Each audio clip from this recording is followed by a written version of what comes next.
Hello welcome to Telugu capital TV. నేను మీ రమ్య. ఈరోజు మనతో పాటు ఉన్నారు ప్రముఖ హైకోర్టు అడ్వకేట్ శ్వేత గారు. మేడం నమస్తే. నమస్తే అమ్మా. మేడం, ఈ డిజిటల్ అరెస్ట్, సైబర్ క్రైమ్, దీని వెనకాల ఒక డాక్టర్ కూడా పడ్డాడు మ్యామ్, అదేంటి?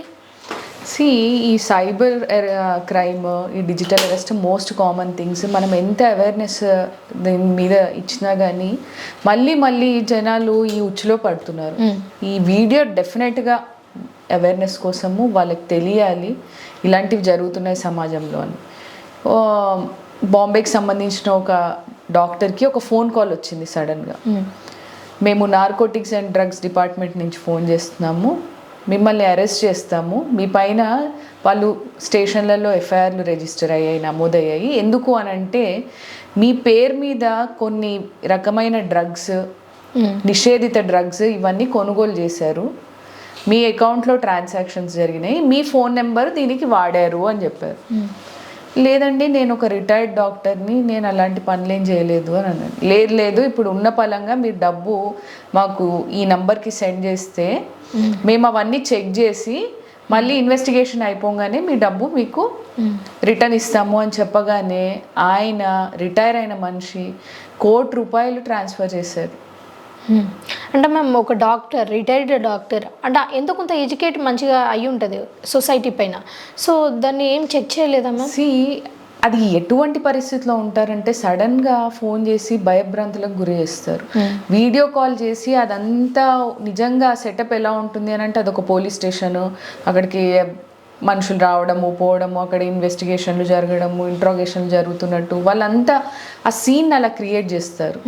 ఓకే, దీని బారిన పడద్దు. అసలు ఏ పోలీసు మీకు ఫోన్ చేసి మిమ్మల్ని అరెస్ట్ చేస్తున్నామని చెప్పరు. ఎవరైనా నిజంగా పోలీస్ అరెస్ట్ మిమ్మల్ని చేయాలి అని అనుకుంటే నోటీస్ పట్టుకునో వారెంట్ పట్టుకునో మీ ఇంటికి వస్తారు. లేదు అని అంటే మిమ్మల్ని తీసుకెళ్ళి పోలీస్ స్టేషన్కి తీసుకెళ్ళి ఇంట్రాగేషన్ చేస్తారు. కానీ ఈ ఆన్లైన్లో మీ పైన కేసులు అయినాయి అని మీ దగ్గర నుంచి డబ్బులు ఆగుతున్నారు అని అంటే ఒక్క నిమిషం ఆగి ఆలోచించి అప్పుడు ఏం చేయాలో ఆలోచించండి, ఆచరించండి. అంతేగాని తొందరపాటుగా ఈ ఎవరైతే సైబర్ క్రైమ్ నిందితులు ఉంటారో వాళ్ళ అకౌంట్లలో డబ్బు వేయకండి. పోయిన డబ్బు రికవర్ చేసుకోవడం అంత ఈజీ కాదు. మ్యామ్, ఈ డిజిటల్ అరెస్ట్ గురించి మోడీ గారు కూడా మాట్లాడడం జరిగింది. దాని తీవ్రత ఎంత ఉంటే డిజిటల్ అరెస్ట్ గురించి కూడా ప్రైమ్ మినిస్టర్ మోడీ గారు ఆయన వెబ్సైట్లో ఏదైతే యూట్యూబ్ దాంట్లో కూడా పెట్టారు, దాని గురించి రేడియోలో చెప్పడం జరిగింది. ఎవ్రీడే పేపర్లో ఈ డిజిటల్ అరెస్ట్ మోసాల గురించి వీటి గురించి ఎంత ప్రజల్ని దాని గురించి అవేర్నెస్ పెంచినా కానీ వాళ్ళకి ఎడ్యుకేట్ చేసినా కానీ ఎవరో ఒకళ్ళు దీని బారిన పడుతున్నారు. మీ భయం వాళ్ళు ఆయుధంగా వాడుకుంటున్నారు. సో ఏదైనా జరిగినప్పుడు పోలీస్ స్టేషన్ నుంచి కాల్ వచ్చినప్పుడు భయపడాల్సిన అవసరం లేదు. మీరు ఏ తప్పు చేయనప్పుడు భయపడాల్సిన అవసరం లేదు. భయం లేకుండా మాట్లాడండి. అంటే మన భయాన్ని వాళ్ళు ఆయుధంగా మార్చుకొని డబ్బుగా మార్చుకుంటారు. డెఫినెట్లీ మన భయము, మన ఆశ, అత్యాశే వాళ్ళకి ఆయుధం. ఇప్పుడు ఈ సైబర్ క్రైమ్ బారిన పడ్డారు, 1930 అని నంబర్ ఉంటుంది నేషనల్ సైబర్ క్రైమ్ పోర్టల్, దానికి ఫోన్ చేయొచ్చు. లేదు అని అంటే మీ ఊర్లో ఉన్న పోలీస్ స్టేషన్కి వెళ్ళొచ్చు. సిటీస్లో ఉంటే సైబర్ క్రైమ్ పోలీస్ స్టేషన్లు ఉన్నాయి, అక్కడ అప్రోచ్ అవ్వచ్చు.